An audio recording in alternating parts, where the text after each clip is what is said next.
আমার পছন্দের অ্যাক্টর শাকিব খানের মুভিতে গান গাইতে চাই যদি সুযোগ পাই। আচ্ছা, আমরা জানি যে সর্বকালের সেরা নায়ক হচ্ছে সালমান শাহ।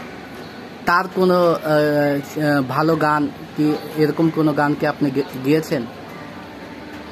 আসলে আমরা তো অনেক পরে এসেছি ইন্ডাস্ট্রিতে। আমার ফিল্মের গানে ইন করা হচ্ছে 2014। তো আমার জন্মের পরেই শুনেছি আমাদের প্রিয় নায়ক নেই, সুযোগ হয়নি। তবে যদি সুযোগ পাই কোনো স্টেজে গান করার, আমি আমার প্রিয় নায়কের গান দিয়ে শুরু করতে চাই। আপনার স্বপ্নের নায়ককে? আসলে ওইভাবে বলতে চাই না, ভালো লাগে, মানুষের থাকতেই পারে ভালো, আসলে অনেকেই ভালো লাগে। স্বপ্নের নায়ক তো ছোটবেলার থেকে যাকে দেখে এসেছি স্বপ্নের নায়ক হিসেবে সালমান শাহ, তো তখন খুব ভেতরে একটা অনুভূতি ছিল।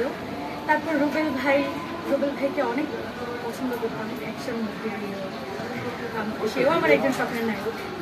এবং বর্তমানে শাকিব খান স্বপ্নের নায়ক। হ্যাঁ, বর্তমানে তো শাকিব খান ছাড়া। সঙ্গীতের ইন্সপিরেশনটা হচ্ছে আমার পরিবার থেকেই। আমার মা, আমার নানা ভাই, মামা, খালামণিরা সবাই সঙ্গীত প্রিয়, যার জন্য তারাই আমার ইন্সপিরেশন। তবে ছোটবেলায় আমি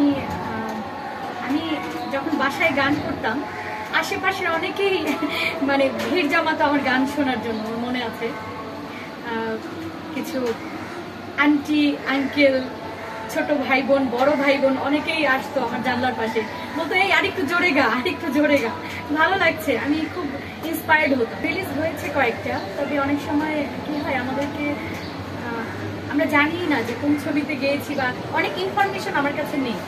অনেক রিলিজ হয়েছে, কিছু ক্ষেত্রে নামের বানান ভুল থাকে, যার জন্য হয়তো বা সার্চ দিলে পাচ্ছি না, এরকম হয়ে থাকে। অবশ্যই এটা সবসময় থাকার কথা। সে আমার অনেক প্রিয় একজন মানুষ, প্রিয় একজন অভিনেতা, একজন স্বপ্নের মানুষ।